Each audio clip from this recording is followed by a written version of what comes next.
An alien girl was tied to a sign that said, "Take her for a bottle of liquor," until a human set her free.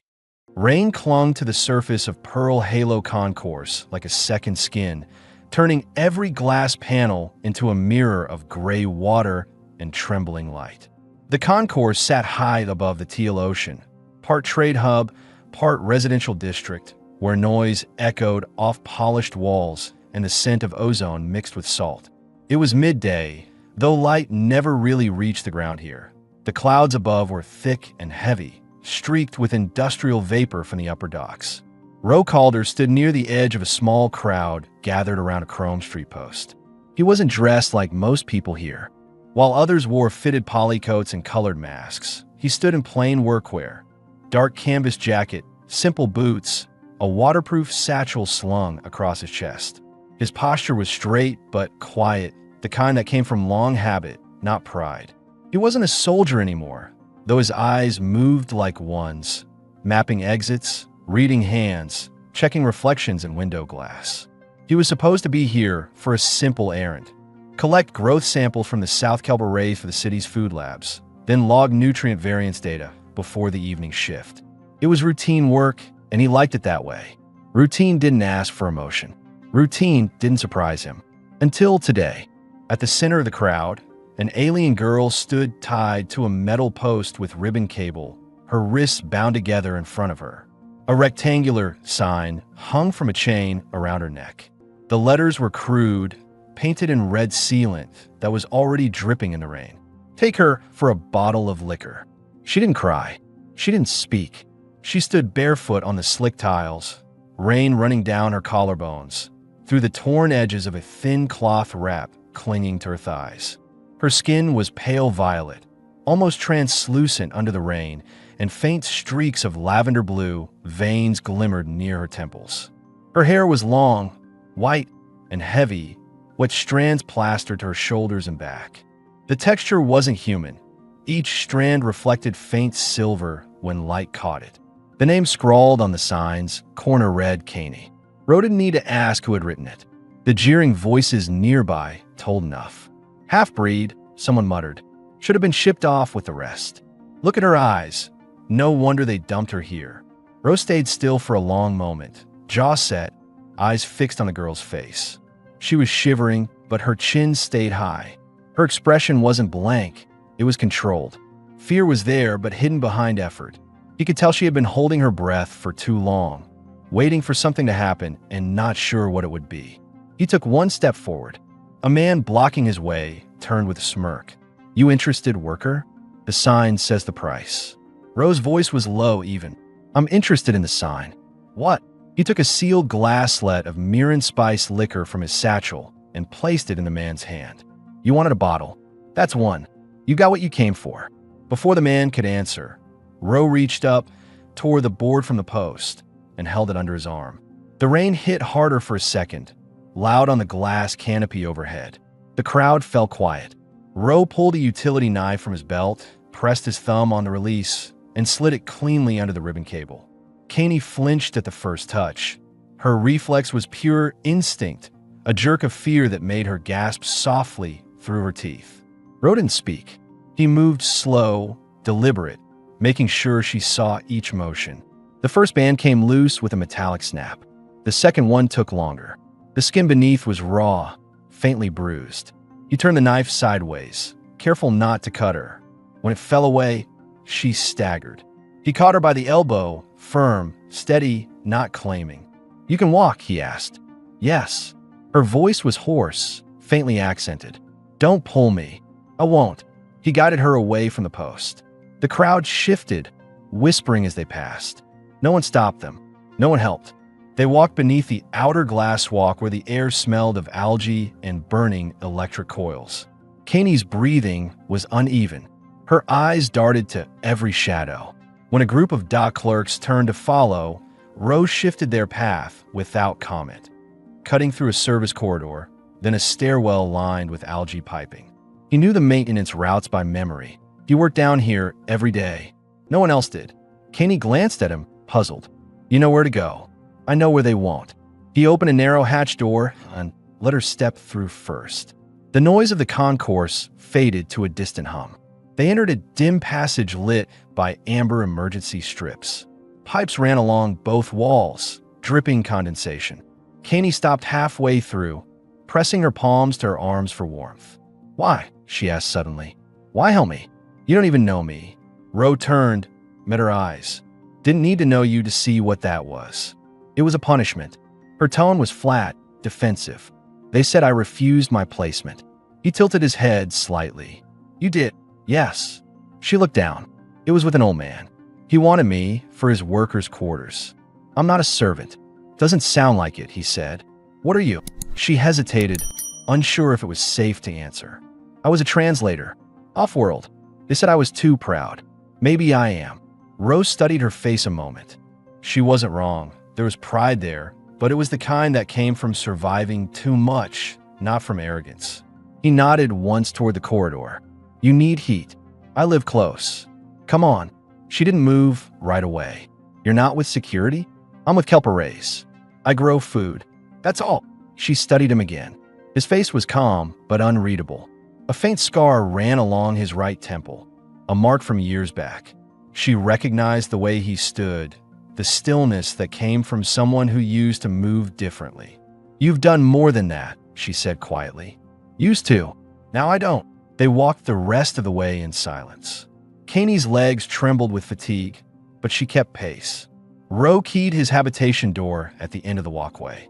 The pod's lights came on automatically, soft white, filtered through the reflection of rain on the window. Inside, the space was minimal. A sleeping alcove, a low table, a compact kitchen with stacked trays of dried kelp, and a steaming pot of fallen seed coffee. The air was warm, clean, and smelled faintly of salt.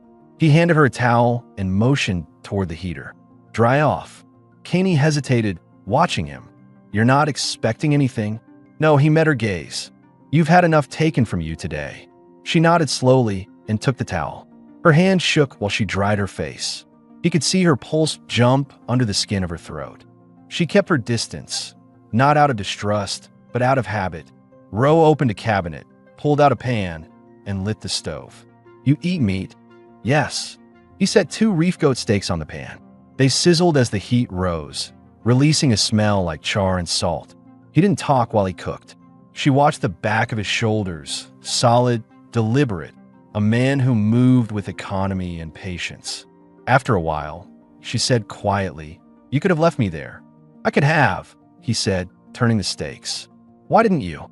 He looked over his shoulder, his face unreadable but not cold.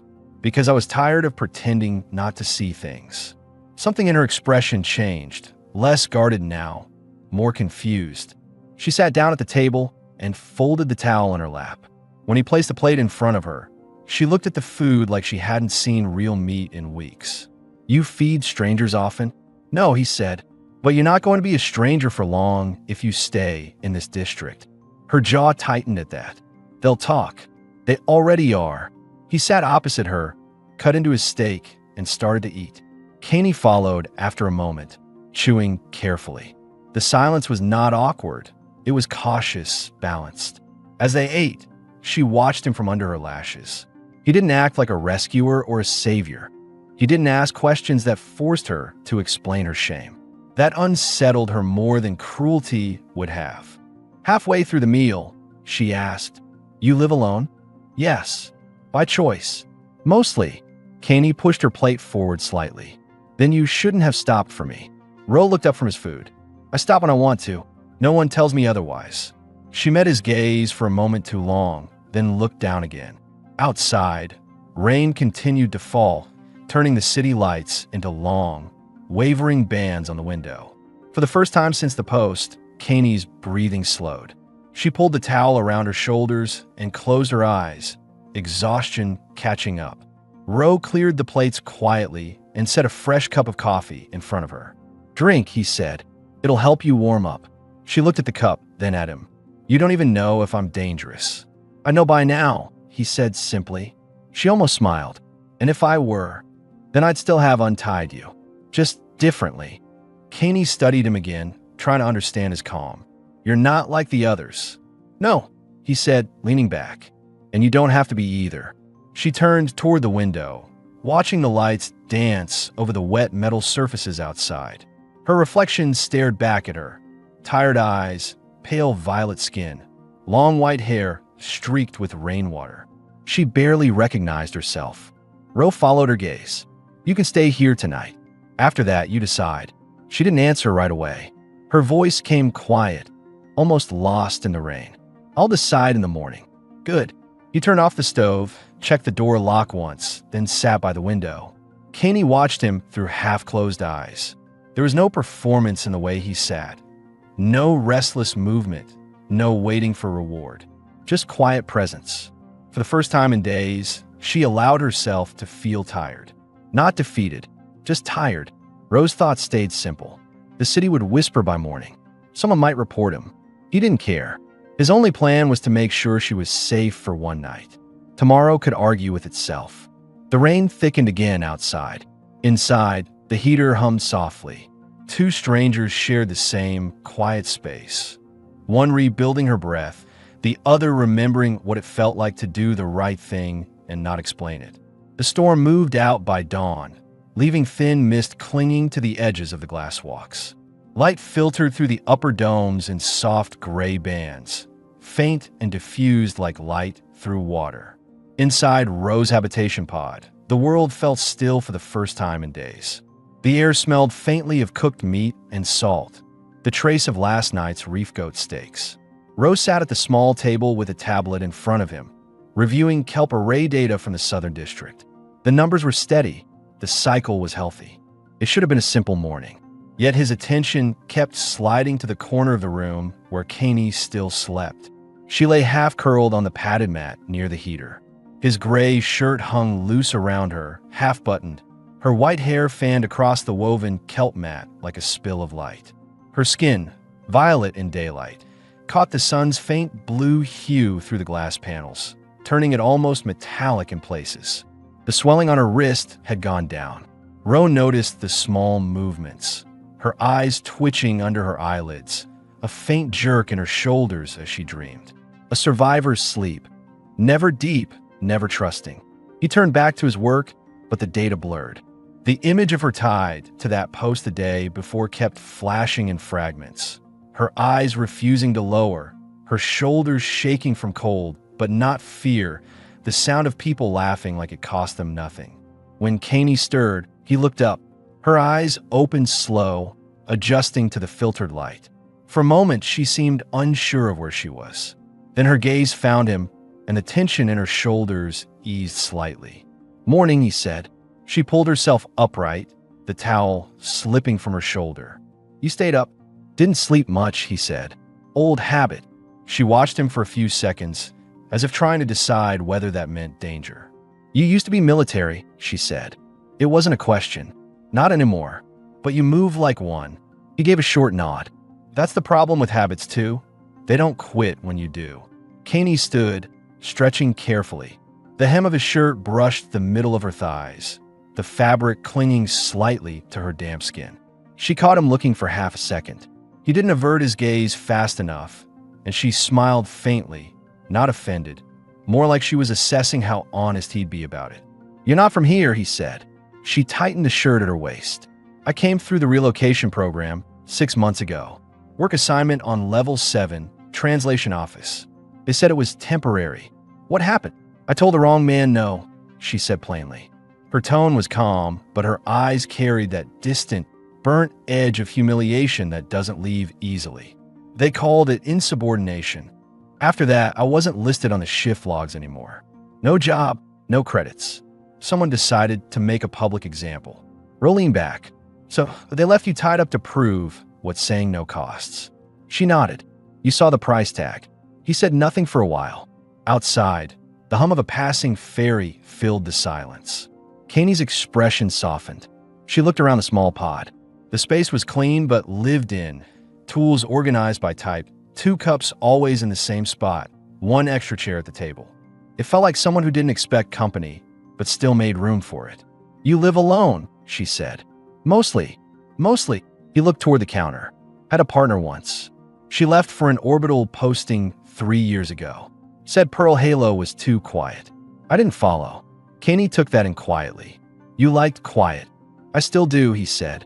But quiet gets heavy when there's no one else in it. Her eyes softened a little. I know what that feels like. Rose stood and crossed to the small cooktop. You eat porridge? If it's warm, she said. He poured Zyronberry porridge into 2 bowls, added a slice of fried reef goat from last night. Simple food, but it filled the room with warmth and a smell that pulled Caney closer to the table. While they ate, she spoke again, voice quieter. What will they do to you for taking me? Probably nothing. Nobody there wants to file a report. They'd have to admit what they did. And if they do, then they'll find me hard to move, he said without hesitation. Caney watched him closely. There was no pride in his tone, only certainty. The kind that came from a man who didn't bluff. She found herself believing him. When a meal was done, she rinsed the bowls before he could stop her. You don't have to, he said. I need to do something, she replied, hands under the warm water. If I stand still too long, I start thinking. Ro understood. He let her work in silence. The rhythm of her movements, measured, precise, reminded him of someone used to control in small spaces, someone who'd had to survive by planning every gesture. He broke the silence after a while. You need clean clothes. There's a supply unit on level 4. I'll get them. I'll come with you, she said immediately. Not yet.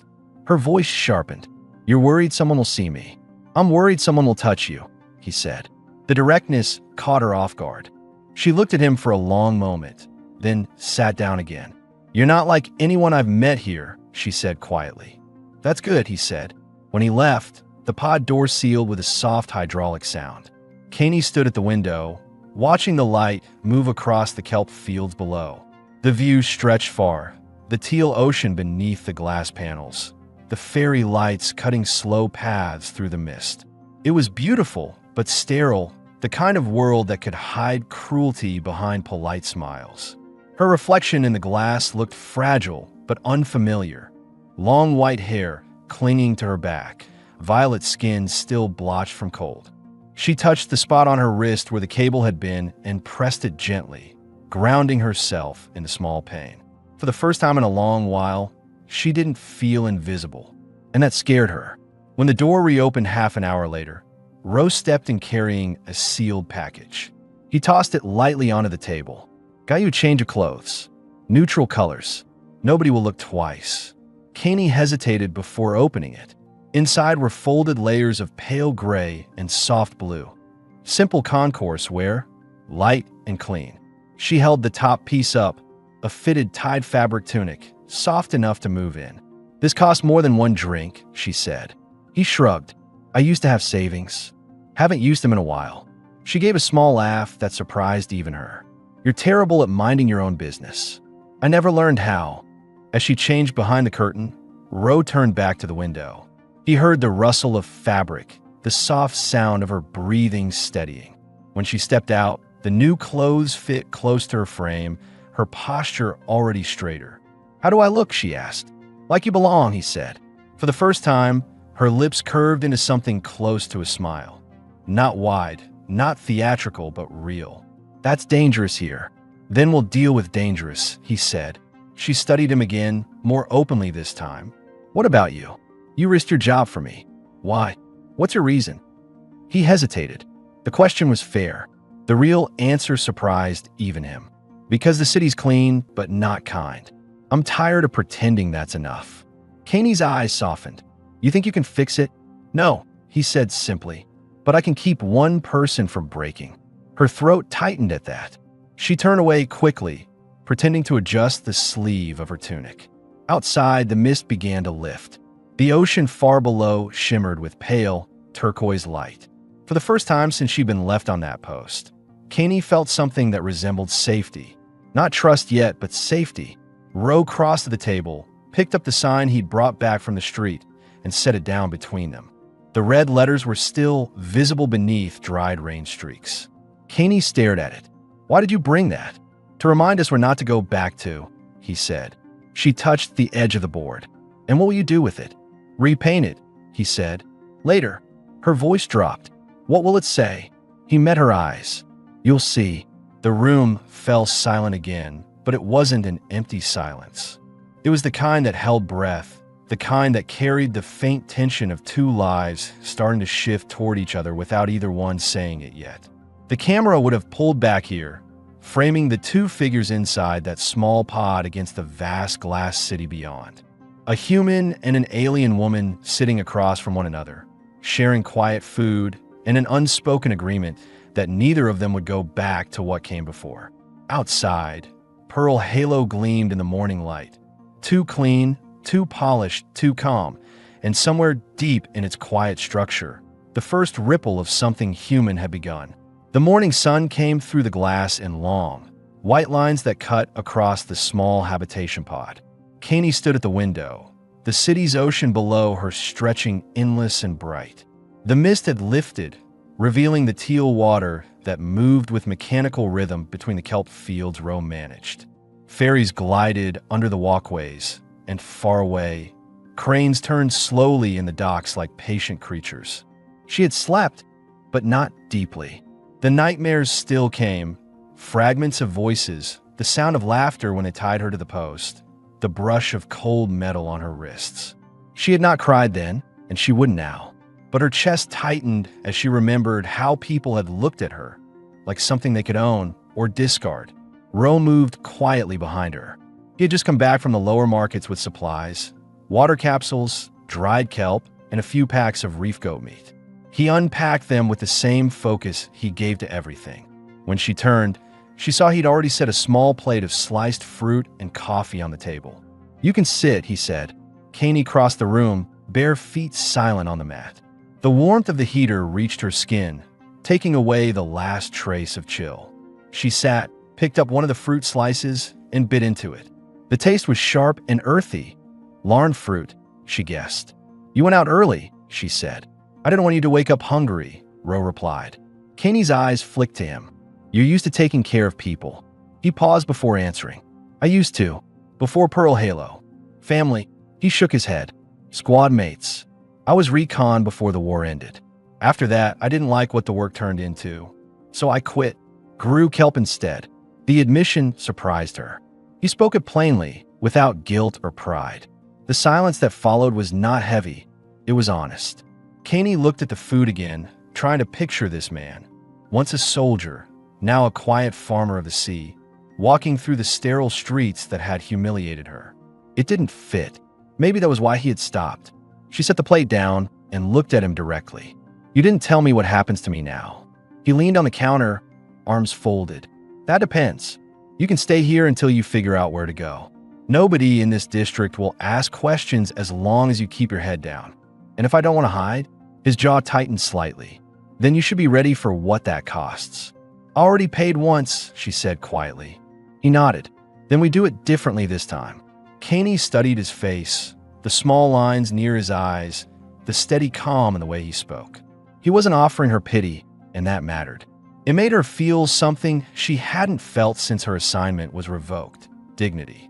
Still, the question burned in her mind. "You keep saying we. What?" He looked away to the window. "Because they'll come for me first if they notice you here. That's how Pearl Halo works. Easier to erase the human who broke the rule than the rule itself." Kaney frowned. "So you're risking your life for someone you met yesterday." "I'm risking my peace," he corrected. "Not my life. There's a difference." She smiled faintly. "That's not less." He poured more coffee into her cup. "Then don't waste it." For a while, they sat in the soft light. Outside, the kelp fields swayed under the turbines, a slow, hypnotic motion that filled the silence. Kaney sipped her coffee, the bitterness grounding her. She hadn't realized how much she needed something that tasted real. When she finished, Ro spoke again. "You said you worked as a translator. What languages?" "Trade dialects, Human Standard, and the older hybrid tongues from the Zyrene systems," she said. "My mother was human. My father wasn't. I got both worlds, but neither wanted me. That's why they sent you here." "Pearl Halo is where they put the ones who don't fit," she said. "Too foreign for off-worlds, too alien for the core colonies." Ro nodded, understanding more than he let on. "You could work again. I can talk to a friend at the registry." Quiet man. Keeps his word. Kaney looked skeptical. If he finds out what they did, he won't. He knows when not to see. The confidence in his tone was unshakable. She didn't press. Something in her chest eased just slightly. She walked toward the wall where the boards still leaned. The red letters had dried into dark stains. "Are you still planning to paint this?" "After breakfast," he said. "If you want, you can help." "I do." She touched the surface, her fingers tracing the words that had branded her. The paint cracked under her skin. It felt lighter now, not like a scar, but like something that could be rewritten. Ro watched her from the table. He noticed the way her shoulders straightened as she looked at the sign, the way her breathing steadied. She wasn't fragile. She was rebuilding. And maybe, he thought, that's what drew him to her. Caney turned to him. "If you used to be a soldier, why did you stop fighting?" He thought for a moment before answering. "Because I didn't like who I became when I won." Her gaze lingered on him, the honesty in his words disarming her. "You're not what I expected." "What did you expect?" "Men who help usually want something after." He met her eyes. "And you still think I might?" She hesitated. "I don't know yet." He gave a small nod. "Fair answer." Outside, a light pulse alarm echoed through the concourse. Maintenance alert, not danger. Caney flinched anyway. He noticed the reflex immediately. "Easy," he said, voice low. "Just morning system check." She exhaled slowly, embarrassed. "I hate how my body still reacts." "That's normal," he said. "Takes time to stop waiting for the next hit." Caney's throat tightened. No one had ever said it like that before. Without judgment, without softness. Just truth. They spent the rest of the morning repainting the sign. Ro laid down a thin primer while Caney mixed the gray paint. When the red was gone, he handed her the brush. "What should it say?" he asked. She hesitated, then started to write in slow, careful strokes. "I choose where I stand." Ro watched silently as the letters formed. She stepped back, her face unreadable, then looked at him. He smiled faintly. "Better than mine would have been." "What would yours have said?" "She's not for sale," he replied. Caney nodded. "Yours protects me. Mine tells them why." He said nothing, but his eyes softened. When the paint dried, Caney washed her hands in the sink, the gray stains running off her skin. She looked different now, still cautious but no longer small. Ro checked the clock. "We'll go out soon. You'll need to face the market again." Her expression faltered. "You think that's a good idea?" "Yes," he said. "If you stay hidden, you'll always be what they called you. If you walk beside me, they'll have to see something else." Caney stared at him, searching for any sign of doubt. There was none, only quiet resolve. "Then I'll walk with you," she said. "Good," Ro replied. "But we'll eat first." He opened a sealed packet of reef goat meat, sliced it, and laid it in a pan. The smell of cooked salt filled the room again. Caney leaned against the counter, watching him. "You always cook this much?" she asked. "I learned that food calms people, especially scared ones." She gave him a narrow look. "You think I'm scared?" "I think you've been running on fear so long you forgot what calm feels like." Her lips parted, ready to argue, but the words never came. He was right. When the meal was ready, they ate together again, not speaking much. The tension between them was different now. Warmer, charged with something unnamed but mutual. When Caney finished, she wiped her mouth and looked at him. "Ro," she said, voice low, "if I decide to stay, you won't try to change that?" He met her gaze. "No, I'll only make sure you're not forced to leave." She nodded once, slowly, as if the decision finally settled inside her. Outside, the city's sounds began to rise again. Distant voices, faint drone hums, the rhythm of footsteps on wet metal. Ro gathered his jacket. Caney pulled her new tunic close around her and followed him to the door. As it opened, bright light filled the room. For the first time since the day she'd been tied to that post, she didn't flinch. They stepped out together onto the glass walk, visible, silent, side by side. And though neither of them said it, both understood what the next hours would mean. The first test of whether kindness could survive being seen. The concourse was brighter than Caney remembered. The storm had left the streets washed clean, and now the glass walk reflected everything. Light, movement, even the unease in her eyes. She walked beside Ro, her steps steady but cautious, her long white hair catching the sun like a signal flare. She'd kept the gray tunic simple, tightening it at her waist with a small cord. The sleeves rolled to her elbows. It was the first time she'd walked freely in public since her punishment. Every sound, the hiss of a passing tram, the chatter of vendors, the faint hum of drones, pulled a reaction from her body, small flinches she tried to hide. Ro noticed every one of them. He didn't comment. He simply matched her pace, half a step beside her, not leading, not trailing. His presence was quiet but solid, a kind of armor that didn't need to be seen to work. They turned a corner into the lower market. Steam rose from open food kiosks, the air filled with the smell of fried kelp and sweet larn fruit syrup. It should have been comforting. Instead, Kaney's stomach tightened. She saw people glance at her, then away again, the same kind of glance she remembered from the day before. Recognition followed by guilt, or worse, curiosity. "Keep your head up," Rose said softly. "Don't hide." "I'm not hiding," she replied, though her voice betrayed her tension. "You're surviving," he said. "Different thing." They stopped at a food stall selling Zyronberry porridge. The vendor was a short woman with mechanical gloves and a face that tried to stay polite.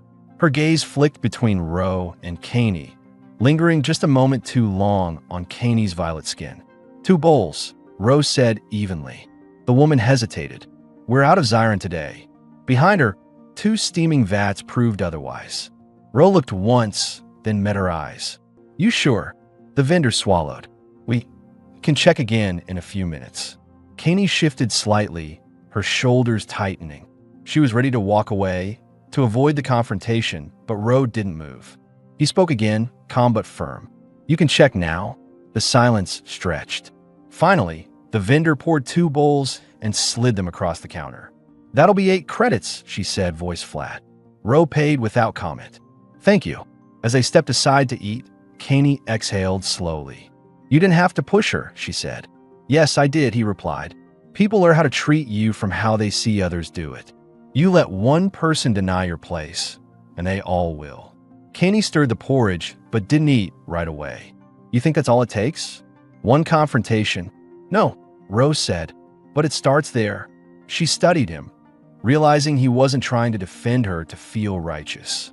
He was simply teaching her the only way he knew how to live, with quiet defiance. They ate in silence for a while. The porridge was warm, the Zyron berries sweet and tangy, the kind of food that made people talk about ordinary things. Kaney found that strange comfort in the small details.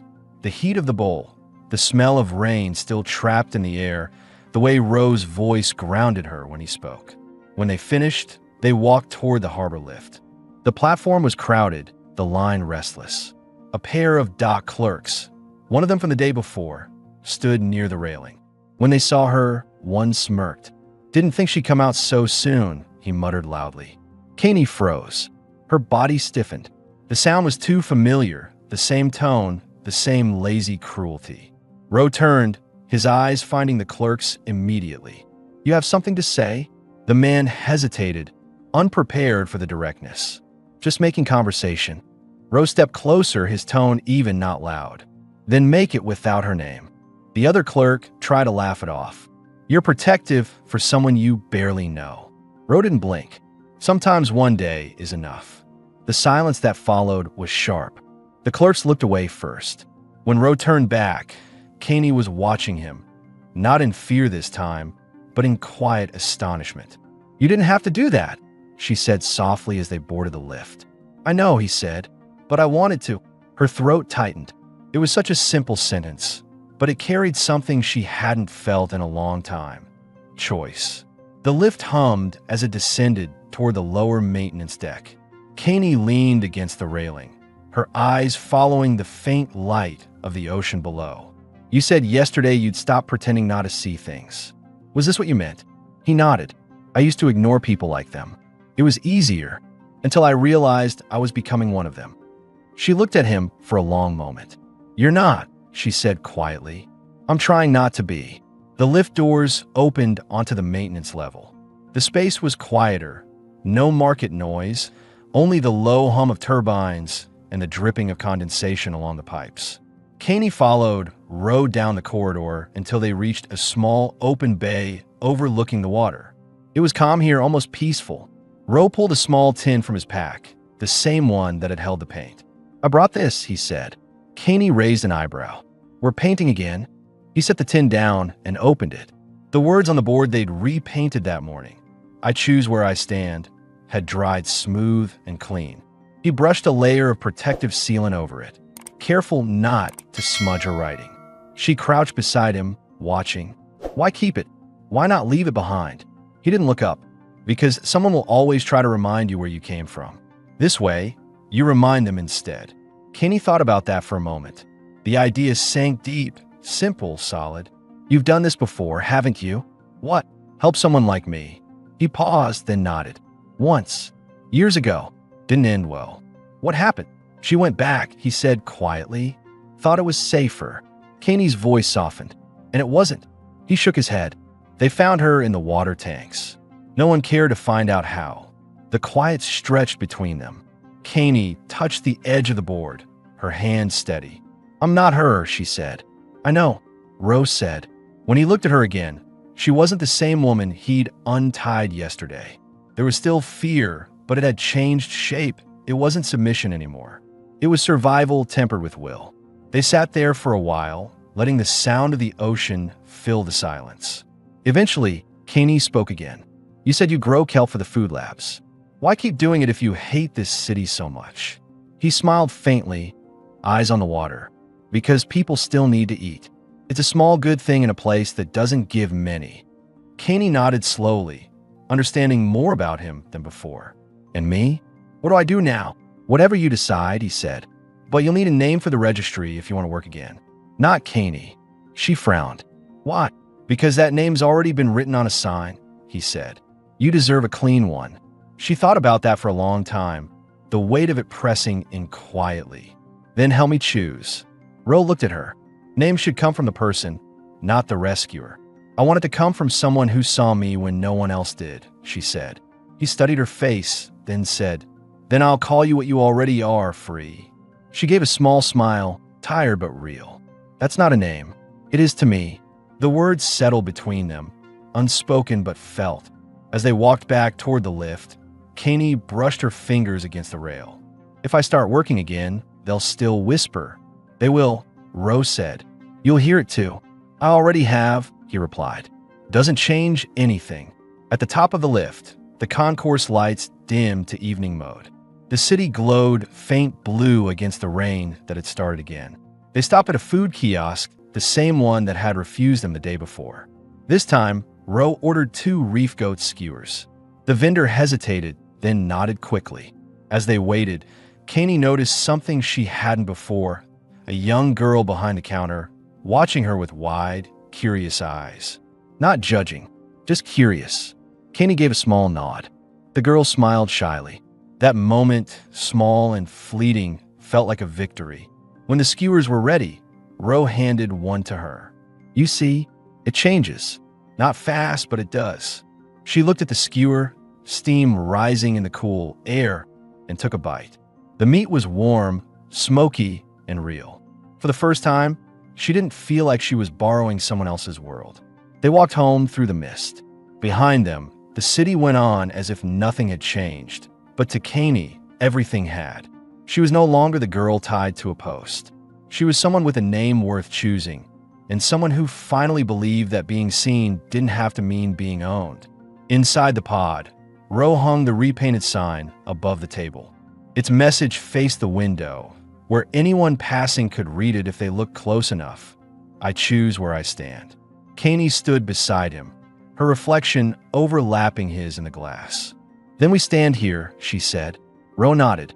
"Here's good." And as rain began to tap against the glass again, the small light from inside the pod shone out into the wet city, steady and defiant, like proof that kindness could survive even in a place built to forget it. The next morning came quiet and gray, the kind of light that flattened every edge of the city. The glass panels above the concourse were streaked with condensation, and the hum of the ocean turbines echoed like distant thunder. Ro had been awake for hours, checking his kelp array readings from handheld console. The numbers flickered steady, but his attention wandered. The work no longer felt separate from her. Caney stepped out of the sleeping alcove, barefoot, Her long white hair brushed smooth for the first time since he'd met her. The violet of her skin glowed faintly in the dim light. She had wrapped his spare shirt around herself again, belted at the waist with a strip of tied fabric she had sewn overnight from an old kelp sack. It fit her body in a way that was both practical and quietly beautiful. Ro glanced up. "You didn't sleep much." "I slept enough," she said, stretching her arms. "Your heater hums like a ship engine. It helps." He smiled faintly. "Didn't think that was a compliment." "It is," she said. "Ships mean escape." She crossed to the counter, poured herself water from the flask, and leaned against the table. "You go to the arrays every morning?" "Every day," he said. "If the nutrient levels drop, the lab starts sending messages. They like their kelp perfect. No room for mistakes." Caney tilted her head. "Then you should go." "I will. You're coming with me." Her expression shifted, a mix of surprise and worry. "Ro, that's public, yes," he said, cutting her off gently. "But the maintenance docks are quiet. You'll be fine." She studied him, reading the seriousness behind his calm tone. "You think I need to stop hiding?" "I think you need to see the city from somewhere that's yours," he said. "Not theirs." She hesitated, then nodded slowly. "Then I'll go." They left before the upper district woke fully. The air was cool and sharp, carrying the smell of wet metal and sea salt. Caney followed Ro through a service tunnel, her bare feet whispering against the floor. The tunnel opened into a wide maintenance platform suspended over the water. Beneath them, endless rows of kelp undulated in the current, their long fronds glowing with pale green light from the submersible lamps below. Caney stopped at the edge, gripping the railing. "It's beautiful," she said softly. Ro set down his toolkit and opened the access panel. "It's alive," he said. "That's what people forget. These arrays feed half the city. Without them, Pearl Halo starves." She knelt beside him, watching as he checked the oxygen valves. "You talk about it like it matters." "It does," he said. "Maybe not to the ones upstairs, but to me it does." She looked at him for a long time. "You still sound like a soldier." Ro paused, wiping his hands. "Discipline stays, even when the cause doesn't." Caney leaned back on her heels, studying him. "Then what's your cause now?" He didn't answer immediately. The only sound was the low hum of the pumps beneath their feet. Finally, he said, "Keeping something alive that can't fight back." She considered that. "Including me?" He met her eyes. "If you want that." Caney looked away quickly, pretending to check one of the consoles. Her pulse jumped, but she didn't want him to see it. They worked for an hour in silence. Ro explained each step as he repaired a cracked nutrient line, showing her how the pressure readings worked, how to flush the filters. Caney listened closely, asking questions, not to impress him, but to understand. When she pressed her fingers against the algae glass and felt the faint vibration of water moving below, her face softened. "It feels alive," she said. "It is," he replied. "You treat it rough, it dies fast. Treat it steady, it grows stronger." Caney smiled faintly. "You talk about kelp like it's a person." He looked at her with a small tilt of his head. "Maybe it's the only one that listens." That earned him a quiet laugh. The sound startled both of them. It had been so long since laughter fit here. They broke for food at midday. Ro opened a small pack of grilled reef goat and bread substitute, handing her half. She tore into it without hesitation, chewing slowly as she stared out over the sea.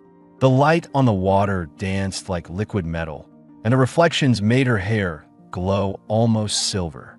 After a moment, she said, "You know, they'll still talk. About us." "Let them," he said. "They'll run out of words eventually. And when they don't," he looked at her, serious, "then they'll learn silence from me." Caney lowered her gaze to the food, smiling slightly. "You really don't scare easily. I've seen worse than gossip," he said. Her voice dropped. "I haven't." Ro set his food down. "Then we'll fix that. You'll see that people's words only have power when you answer them." She nodded, but her eyes had gone distant, heavy with memory. "I keep hearing the sound of the crowd. Every time I close my eyes. The rain. The smell of the signs paint. It doesn't go away." Ro spoke quietly, not looking directly at her. "It won't. Not right away. But the next sound can be louder. That's how it fades." Caney looked at him. "What's the next sound then?" He picked up a wrench, twisting a loose valve until it clicked. This, he said, work, motion, something that belongs to you again. Something about that answer steadied her.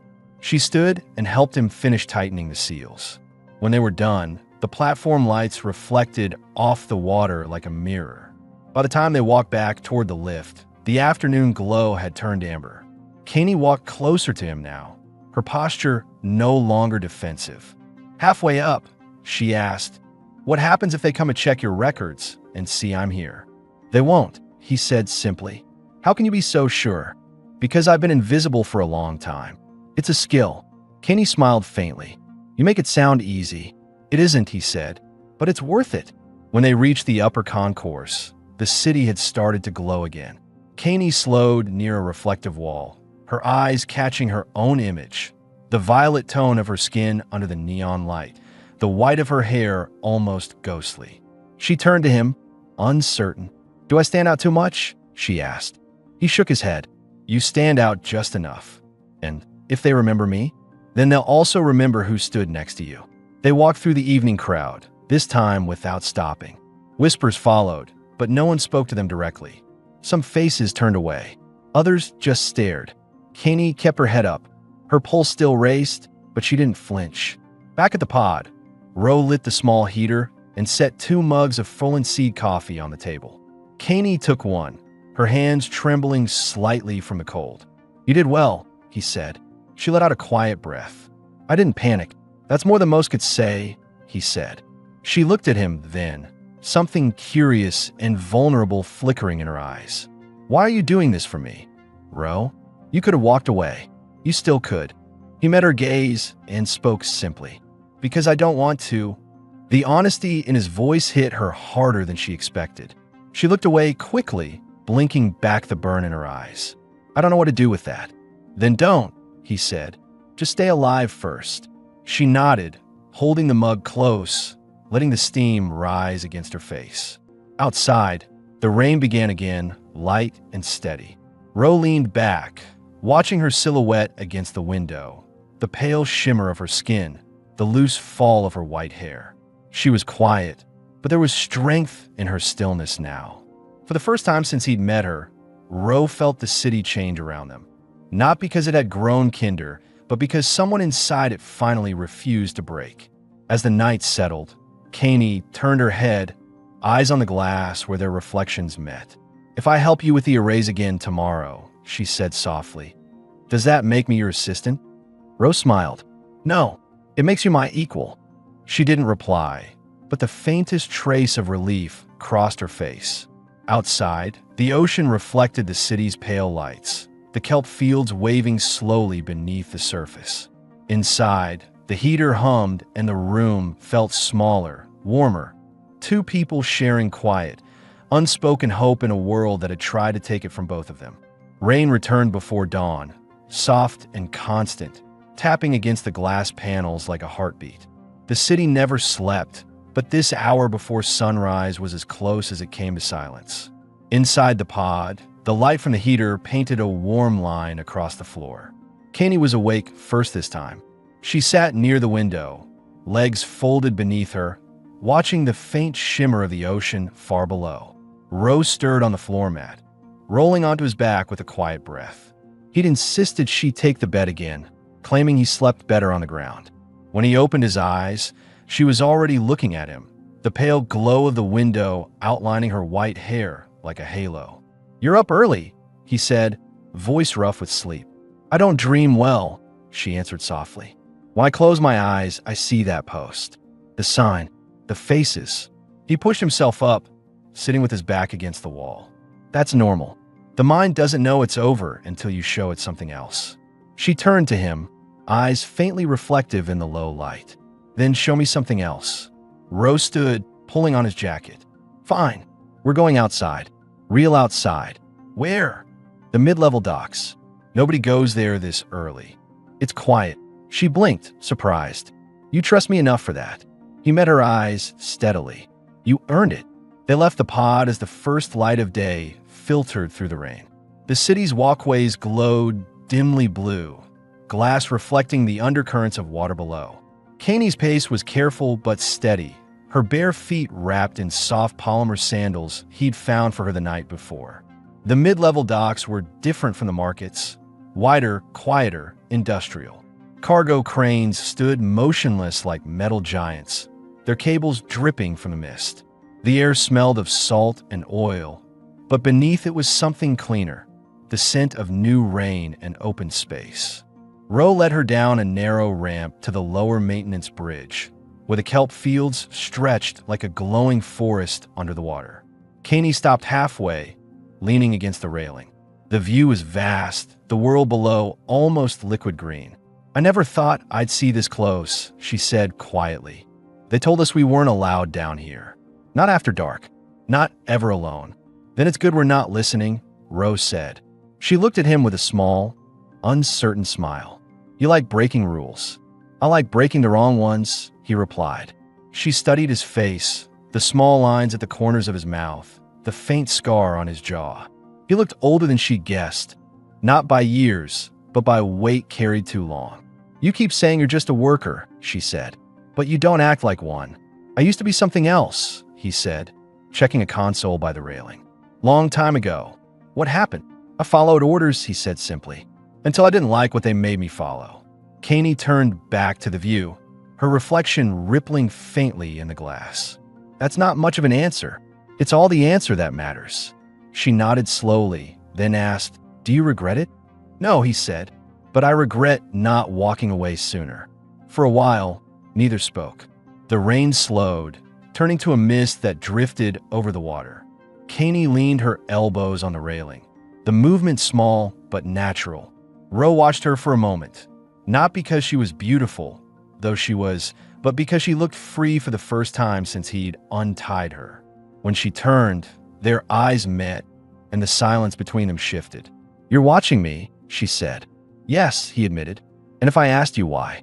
"I'd say I'm making sure you're not falling," he said. Kaney smiled faintly. "And if I did, I'd catch you," he said, with no hesitation.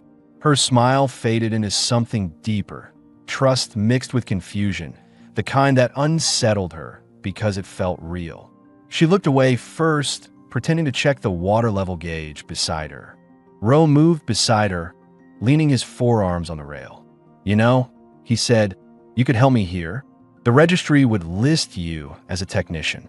They'd stop asking questions if you had a job. You'd risk that. They already assume you're with me," he said. "Might as well make it true." Kaney studied him carefully. "You think that's what I want?" "I think you want a life that's yours," he said. "And this could be a start." She exhaled, uncertain. "And if I fail?" "Then you learn," he said. "That's the only rule I have here." They worked for hours, side by side. Ro showed her how to clean the filters, how to balance oxygen ratios, how to read the kelp density charts. Kaney's hands were quick, deliberate. She caught on fast, surprising him with her focus. At one point, she slipped on the slick metal platform. Ro caught her by the arm instantly, pulling her against him before she could fall. Her palm pressed against his chest. She could feel the slow, solid beat of his heart. "Careful," he said. She didn't move right away. "You said you'd catch me," she murmured. "I keep my word." She stepped back, her cheeks warm, her voice unsteady. "I see that." The rest of the work passed quietly. The air grew thicker with humidity, and the light through the water shifted from green to gold as the day turned. Kaney's movements grew sure, confident. She began humming faintly, something in a language Ro didn't recognize, a soft, rhythmic tune that fit the sound of the waves. "What song is that?" he asked. "Old one," she said. "From my mother's colony. It means the storm doesn't stay forever."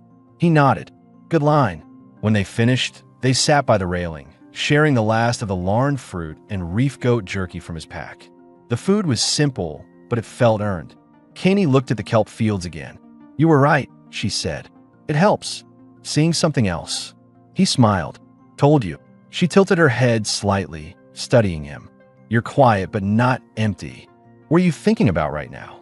Ro hesitated, then said, "That I don't remember the last time someone asked me that." "What's the answer?" "That maybe I needed you here more than you needed me," he said. Kaney's expression softened. "You shouldn't say things like that." "Why not?" Because it makes me want to stay. He didn't respond right away. He looked out at the horizon instead.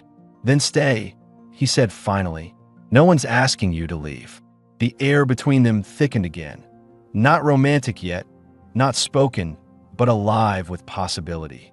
As evening fell, they walked back to the pod. Kaney's hands were smudged with green algae stains, her hair damp, her body tired in a good way.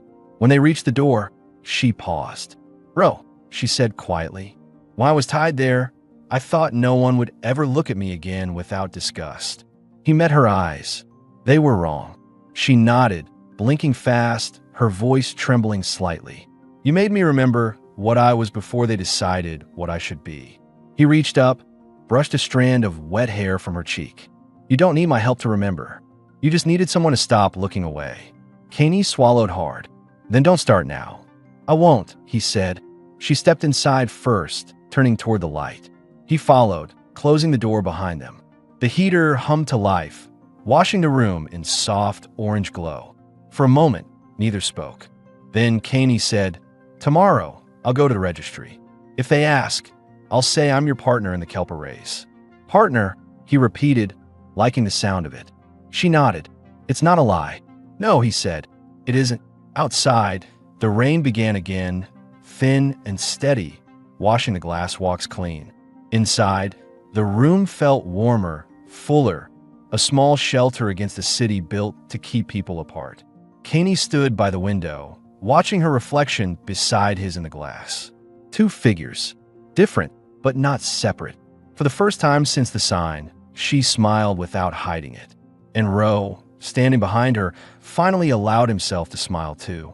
Morning came quiet and bright, the kind of clean light that seemed rare on Pearl Halo. The storm had drifted out to sea, leaving the sky clear and the city washed to silver. Thin mist hung over the water where the Kelper rays stretched far below, their glowing tendrils waving like slow fire beneath the surface. Ro was already awake, sitting by the window with a mug of Frolen Seed coffee, watching the fairies move in perfect, lazy rhythm. The city always looked calm from this height, too calm, he thought. Kaney stirred behind him, half wrapped in a light blanket. Her long white hair spread across the pillow like threads of silver glass. And for the first time since he'd met her, her breathing sounded peaceful. He let her sleep longer than usual. He'd learned that peace, for her, came in short windows, and he didn't want to break this one. When she finally sat up, blinking against the light, her skin caught the morning hue, that pale violet shade turning faintly pink where the sunlight touched. "Did you check the arrays already?" she asked, voice still soft from sleep. "Yeah," he said. "They're stable. We could take the day off." She smiled faintly. "You don't take days off." "I do now." Kaney swung her legs off the bed and reached for the clean tunic folded nearby. She moved differently now, more certain, less cautious. The bruises around her wrists had almost faded. When she came to stand beside him, he handed her a mug. "What's the plan then?" she asked. "Breakfast first," he said. "Then something new." "What kind of new?" "You'll see." They ate in silence, sharing reef goat slices and zyronberry porridge, steam rising from their bowls. Kaney noticed how normal it felt. Not as a guest, not as someone being protected, but as if this quiet rhythm belonged to both of them now. When they finished, Ro grabbed the old sign from the wall, the one Kaney had painted over days ago. "I choose where I stand."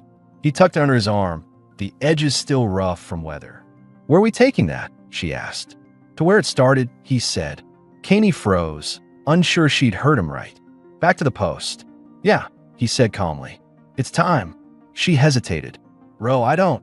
He turned, meeting her eyes. "You don't have to prove anything. But I think the people who left you there should see that you're not broken. You should see it too." She looked at him for a long moment, pulse quick in her throat. Then she exhaled. "All right, let's go." The walk back to the market concourse felt longer than she remembered. The city was awake now, vendors opening stalls, drones sweeping walkways dry, people moving in neat, practice patterns.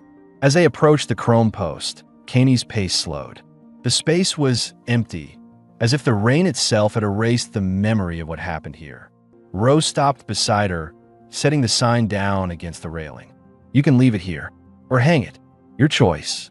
Kaney's hand shook as she reached for the fasteners on the post. The cold metal felt exactly as it had that day. Her chest tightened, but she didn't back away. She fixed the board to the post and stepped back. The sunlight hit the new paint, lighting up her words like glass. People noticed. They always did. A few paused, whispering. One of them, a woman from the market stall, looked away quickly. Another, the same dock clerk from before, slowed his pace, frowning as if the scene didn't make sense to him anymore. Kaney stood tall beside the post, her white hair stirring in the wind. "Let them look," she said quietly. Rose smiled faintly. "They will." He lifted the small can of varnish from his bag and brushed a thin layer over the letters. The strokes were slow, deliberate, like sealing something sacred. A voice behind them said, "She's the one from last week." Ro turned slightly. "She's also the one who's still standing." The man had no answer. The small crowd that had begun to form started to drift away, pretending they hadn't been watching. Kaney exhaled deeply, the sound breaking into a small laugh. "That felt good. Looked better," Rose said. She turned to him, eyes wet but steady. "You knew this would happen." "I hoped it would," he said. For the first time, she reached for his hand without hesitation. The gesture was small, but it carried more than words ever could. They left the post behind, the sign gleaming in the sunlight, and walked toward the lower promenade. For the first time, she didn't feel the weight of eyes on her back. Later that day, they returned to the pod. Kaney went straight to the work table, pulling a scrap of thin polymer sheet from Rose's supply box. "What are you doing?" he asked. "Something for us," she said, her voice focused. She cut the sheet into 2 small rectangles, then pressed one into his hand. The other she held against her chest. With a steady motion, she etched letters into hers using the fine tip of his engraving tool. When she finished, she handed his back. It read, 2 names, 1 home. He looked down at it, then at her. "You're sure about this?" She nodded. "I decided that day when you caught me." They hung the 2 small plaques beside the door, their names etched side by side. Hers written in the alien script of her mother's colony, his in clean block human letters. That evening, they cooked together. The smell of grilled tide kelp and spiced reef goat filled the room.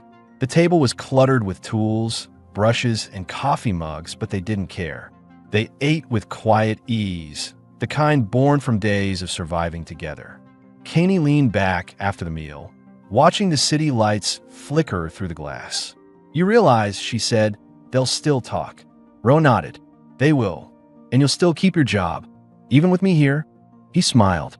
"They need my raise more than they need their gossip." She laughed softly, a sound that melted into the hum of the heater. "That's the first time I felt safe in that sentence." Ro took her hand again, rough fingers closing around hers. "You earned it." Kaney turned her head, looking out the window.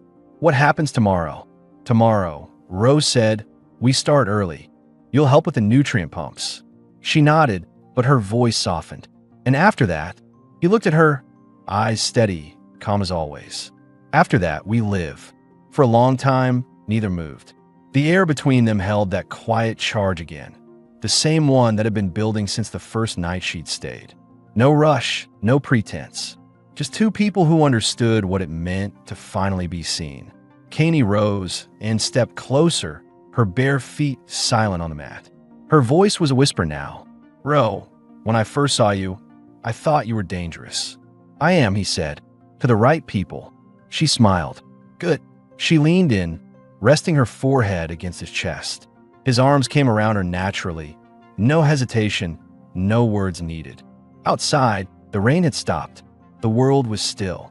Through the glass, the old post and the shining sign could just be seen in the distance, small, bright, defiant. It was enough. Kaney lifted her head, her voice soft but sure. "We keep standing, right?" Ro nodded, his voice quiet but certain. "Always." The light dimmed, the city settling into dusk. The kelp fields below shimmered, alive, steady, like their promise. And for the first time since Pearl Halo had tried to break them both, the world outside felt smaller than the world they had built together. The city was awake before them this time. Ferries traced bright paths across the teal water, and morning light broke through the glass panels in long, white beams. Inside Ro's pod, the air smelled of salt and grilled kelp. Caney moved quietly through the room, her hair loose and still damp from washing. She was barefoot again, comfortable now, not hiding the faint scars that had marked her ankles. They had settled into a rhythm, simple, practical, real. Breakfast together, quiet conversation, work on the arrays. It wasn't grand or romantic in the storybook sense. It was better than that. It was believable. Ro poured 2 cups of Ferlin seed coffee, set one in front of her, and leaned against the counter. Registry sent a confirmation, he said. You're officially listed under the maintenance roster now. No inspection for at least 6 months. Caney looked up, blinking. You actually did it. Paperwork's a battlefield of its own, he said, a faint smirk tugging at the edge of his mouth. But yes, you're real to them now, not just a name on a board. Her fingers tightened around the cup. The words sank deep. I've been waiting to hear that for a long time, she said softly. To exist again. You always did, he replied. They just didn't see it. She looked toward the window, her reflection pale and calm against the glass. When I came here, I thought no one ever would. Ro watched her for a moment, then said, You thought wrong. The morning moved slowly after that. They went down to the arrays, where sunlight filtered through the water in shifting ribbons of gold and green. Caney worked beside him, her movements practiced now. She adjusted valves, recorded oxygen levels, and even corrected his placement of a nutrient pipe without hesitation. You're getting good at this, he said. She wiped her hands on a towel. I learned from the best. He gave a quiet grunt. Flattery gets you more work. That's fine, she said, smiling faintly. I like working. He studied her expression, the small peace that had taken root there. She had stopped flinching at loud sounds. Her eyes didn't dart to corners anymore. The tension that had once lived in her shoulders was almost gone. After they finished the rounds, they sat on the edge of the platform. The water below shimmered, and distant ferry horns echoed like soft notes through the mist. Caney pulled her knees up, resting her chin on them.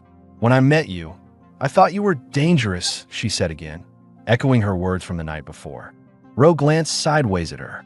And now I think you're just quiet, she said. But that might be worse. He raised an eyebrow. How so? Quiet men see everything, she said. They notice what hurts. He didn't deny it. That's why I stopped being a soldier, he said. You see too much, you start asking questions. Caney nodded slowly. And the answers are never what you hoped. He looked at her, the faintest sadness in his eyes. No, but sometimes they lead somewhere better. They watched the horizon for a while. The wind brushed through her hair, blowing a few strands across her face. He reached out, instinctively, and tucked them behind her ear. She didn't move away this time. When she finally spoke again, her voice was low. I keep thinking about that day. About the sign. What if you hadn't stopped? I would have seen it eventually, he said. No, she said firmly. If you walked by, I'd be gone now. He looked at her directly. Then I'm glad I didn't. Caney held his gaze, her throat tight. You changed my life, Ro. He shook his head. No, I just gave you a door. You're the one who walked through it. She smiled faintly, her eyes wet but steady. Then maybe we walk together now. He didn't answer, but his hand found hers on the railing. She squeezed once, a small confirmation of what both already knew. By late afternoon, the city began to change color again. Neon signs flickered to life, and the upper domes cast long shadows over the water. Ro and Caney took the lift back to the market concourse, not to the place of her shame, but to the food kiosk near it. The same vendor from before stood there, trying not to look nervous. Ro ordered 2 portions of grilled reef goat and tide kelp, then stepped aside. Caney didn't hide behind him this time. She faced the woman directly. Good evening, Caney said calmly. The vendor hesitated, then nodded. Evening. Caney smiled, small, polite, but firm. You make the best kelp in the district. I thought I should say that. The vendor looked startled, then quietly said, Thank you. Caney turned back to Ro, her chin lifted, and for the first time, she laughed. A clear, genuine laugh that made the nearby heads turn. He handed her a cup of larn fruit nectar, and they walked toward the benches overlooking the water. They ate there, side by side, watching the reflection of the city ripple across the ocean surface. The meal was simple, the moment ordinary, but in a world built on control, ordinary was a kind of miracle. Caney glanced down at their joined shadows. "Do you think this will last?" "Yes," he said without hesitation. "You're sure?" He looked out at the endless water, his voice calm. "Everything ends eventually. But this doesn't have to be short." Caney smiled softly. "That's enough for me." They finished their meal in silence. The rain began again, light and steady, misting over the walkways. Ro draped his jacket around her shoulders. She didn't protest. When they returned to the pod, Caney paused at the door, looking up at the plaques they had hung the day before. 2 names, 1 home. She traced her fingers over the letters. "You think people will believe this?" she asked. "I don't care if they do," he said. "I believe it." She turned to him, stepping close. "Then so do I." The lights dimmed as the pod's night cycle began. Caney moved to the window, standing where she could see the faint outline of the post far in the distance. The sign they'd hung still caught the light. "I choose where I stand." She felt Ro come up behind her, his presence warm and solid. For a long moment, they stood without speaking. The rain outside tapped steady against the glass, the city lights blurring into slow motion. Caney turned toward him, her voice quiet but clear. "You think they'll ever stop staring?" "Maybe," he said. "Or maybe they'll just start seeing something different." "And what's that?" He looked down at her, a woman who decided her own story. She smiled, eyes glinting. "And the man who led her?" He shook his head. "No, the man who got lucky enough to meet her." Caney leaned up, closing the space between them. The kiss was unhurried, grounded, nothing desperate or cinematic. Just warm, human real. When they finally broke apart, she rested her forehead against his.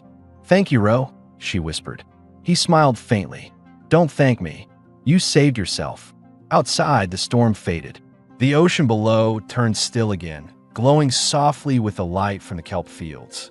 Inside the small pod, the 2 figures stayed close, silhouetted against the rain-streaked glass. Tomorrow would come with its usual noise, its whispers, and its judgment, but it wouldn't matter. They had already won the only fight that mattered: to exist freely, to love quietly, and to stand without shame. And as the camera would have pulled back from their window, the glowing sign visible in the distance, the lights of pearl halo flickering like small stars, the story of the girl once sold for a drink ended not in tragedy, but in something far rarer on this world: peace.